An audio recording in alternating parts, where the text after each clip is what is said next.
Hey everyone, welcome to Zozo Anime. I'm your host, the one and only King Freaking Kansas, here to bring you another animation, or in this case, anime movie review your way. In this particular case, guys, you guys know I've been on this long journey of Violet Evergarden.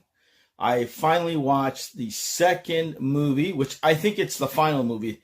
The other one that's scheduled after this, Recollection, I think it's just a retelling of the whole entire TV series put into one movie with a couple of extra things here and there. So I don't know if that's going to be coming your way, but it's going to come eventually. But this one, I think this is the epic conclusion to the series or the story that we know so far. It's called Violet Evergarden, the movie. It was directed by Taichi Ishidate.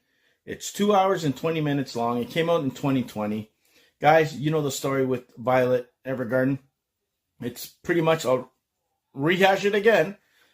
After the aftermath of a war, a young girl, Violet, who was used as a tool for war, learned to live with the scars of burns, also arm amputation, goes back to the past to heal the true feelings of the Major's I love you words of a Major. I can't even speak properly, guys. That's how emotional I got. But anyways, typical actors. Ishikawa plays Violet Evergarden. Daisuke Namikawa plays Gilbert. That's the Major. Takehito Koyasu plays the President. Haruka Tomatsu plays Iris. Koki Uchiyama plays Benedict. Endo plays Katalaya. Minori Chihara plays Erika. Kaori Mizuhashi plays Ulysses. That's the kid in this one, guys. Rina Sato, Luca's best friend. Megumi Matsumi plays Shion. Sumi Maruhoshi plays Daisy. Guys, the way they divided this movie is basically in three parts, but it flowed very well. There were three storylines in this one. One of Violet, one of the young girl that you meet at the beginning that it looks like her grandmother passed away, and it's kind of like in the present day, and it discusses what Violet had done for her grandmother, writing letters to her and everybody else. So this little girl's on a journey to see where the hell this woman is and where she resided, to get a little bit more of why her grandmother chose her to write these letters and to give it to them when they passed away, kind of thing. And a little bit of the history, backstory. And she had a little beef with her parents and stuff, and she didn't know how to communicate with them, and she kind of disappears on this journey. The second part, which was heartbreaking, guys, this young kid calls her up on her day off and says, could you come here? I need you. So she's like, I'm off. I'm not supposed to. She gets there. She finds out it's a little kid. Kid doesn't have money, and she pulls out this piece of paper that somehow she works it out in her kindness of her heart. She's going to help this kid write 3 letters. He wants to write a letter, well, actually 4, but 3 at the moment. One to his mom, dad, and his little brother, because he's going to pass away. And I'm like, are you kidding me?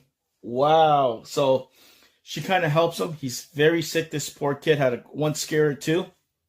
Later on, he wanted to write, as she was ready to leave, to go back home because she fulfilled her duty as a doll, you know. Oh my God, like I'm just, it's getting to me. And she wanted to write a thing to his best friend Luca. He didn't want to see him in that kind of state, so she kind of goes on her journey.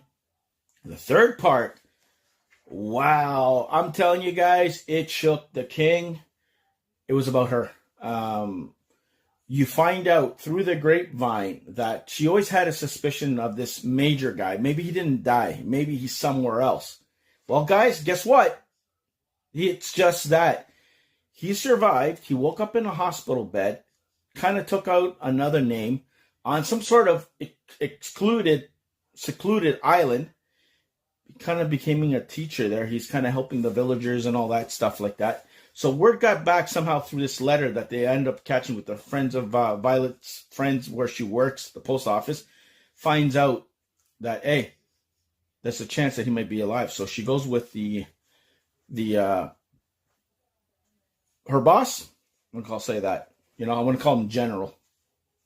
It's the president, she calls him, and herself, and they end up taking a trip to this island. And she doesn't know what to say. She's like all worked up about, what do I write? How do I express my feelings? And how do I know what to say? He goes, well, you got the whole trip up there. You can write it. So anyways, they end up doing so. So they end up getting there, guys. And this is the heartbreak part. He doesn't want to see her. Like, he is so full of guilt of what he did to her, making her a tool of war and stuff, and her losing her arms. He kind of blames himself for all that, and all he wanted was the best for her, but he kind of ruined her life, and he was kind of like putting his guilt and up as a barrier to not see her. And this poor girl, Violet, holy smokes, she goes there and she's knocking on the door, and this douchebag doesn't want to see her. Effing, pardon my language, heartbreaking. She ends up running and crying, and I'm like, and the president that she's with there, he kind of lets that guy have it and whatever the crap. It was like, holy shit moment, like really devastating. And then after, talking and stuff, and then at the same time she's on the island, she's stuck because there's a big storm. They can't get out till the next day. That little kid who was passing away wanted her to give the letters the day he was passing away, but she couldn't do it herself. So she had her friends at the post office do it. And there's a lot of drama there. They're a little hesitant for her not being there. He's a little upset, the kid, but he understands because he's happy that he found this major who meant so much to her, and she couldn't do whatever. And then his friend Luca couldn't, he didn't have time because it looked like he was going to really go, like, didn't have any minutes to do anything. So they used the new technology because at this time, guys, the telephone's being introduced, the electric lights instead of a candle. So they're changing, industry-wise there. The Eiffel Tower is being built. It's going to be done. That time of era. It's on the cusp of changing technologies and all that shit. And their job is at risk being obsolete. So they're kind of worried that we're going to lose our jobs eventually, which they end up doing because that's what happened to Violet down the road. I'll get to that in a second, but holy crap. They've done it beautifully. And the way they use that is for him to talk to the kid the one last time. And then a few seconds after, holy shit. Broke my heart. Boom. Damn. Sorry, guys. King is getting a little touchy-feel here, Lost a couple of people recently, too, and stuff like that. But anyways, yeah, man, like tears. Jesus, man. And then the parents reading the letter for the kid, for each person. Like, it was so, like, heartwarming and touching. It was holy shit, right?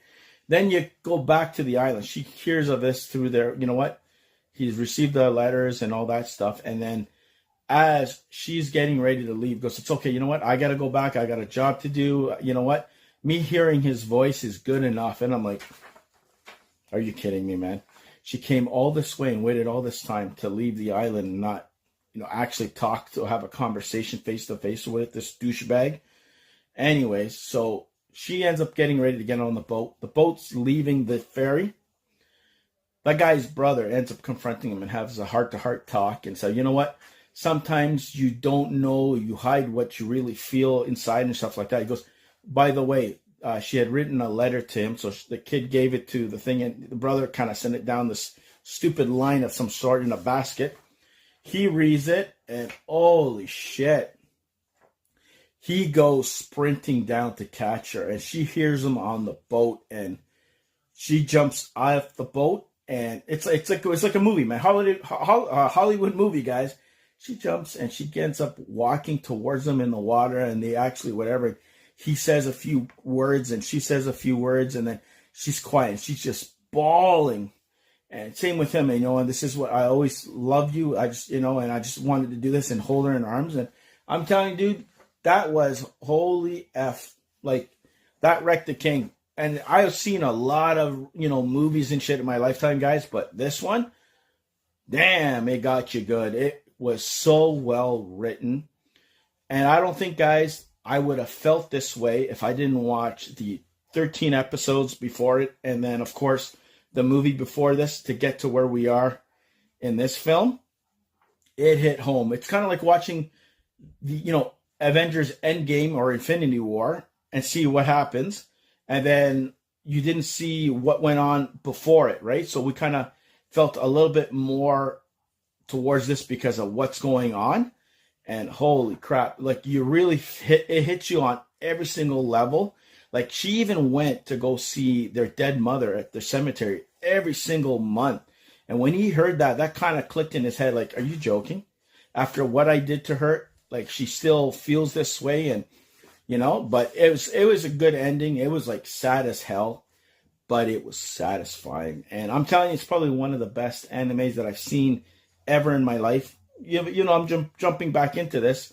I don't know if it's the best one I've seen up to this point, but it's up there, and I'm glad I've watched it. And yeah, loved it. Visually stunning, story well written. 2 hours and 20 minutes didn't feel like 2 hours and 20 minutes because they divided the movie into certain sections with 3 different stories that kind of intertwined well. And even the girl who was looking for all the answers and stuff with her grandmother about her, it was cool because you saw her go to the island and meet at the post office where you know that it tells you that Violet later on, she stayed on the island with this guy. She took control of the post office. She ran that until, I guess, her dying days, which we still don't know exactly the last remaining days or years of her life, but we know that she did that. And then everybody grew fond of her there and whatever, and boom. The only thing I was expecting, guys, is expecting that kid, because you don't really see too much details of the grandmother. I was talking about that. Don't tell me it's her granddaughter or something that's doing all this, but no. Just a different person that she touched, like a lot of people. And yeah, and that's where they left the story. And I don't know if there's going to be more videos or reviews or, movies or TV series or whatever. I have no clue. But all I know, it ended well. They tied everything up well. So if they don't do another season, series, movies, or whatever, it's good enough and that's it. So those are my thoughts. Loved it. I highly recommend you guys check this out. Check out the TV season first with 13 episodes, then the movie, then watch this. Don't do yourself a disjustice and just watch this and not the others, because it's not going to hit you the way it hit me personally. That's the way what I recommend. So, but I definitely tell you, check it out for yourself. So that's my official Violet Evergarden, the movie 2020 review.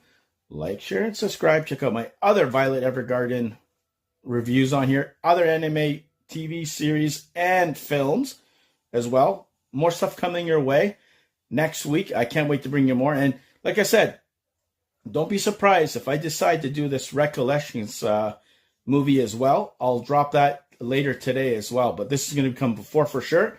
And then as a bonus, if I feel up to it and I have time, I'll drop the Recollections just in case there's some extra footage that I can maybe give you guys my thoughts on that. So there you go, guys. Enjoy. Stay off the King's Throne. Have a good weekend. And I'll see you guys where? Right here on Zozo Anime YouTube channel.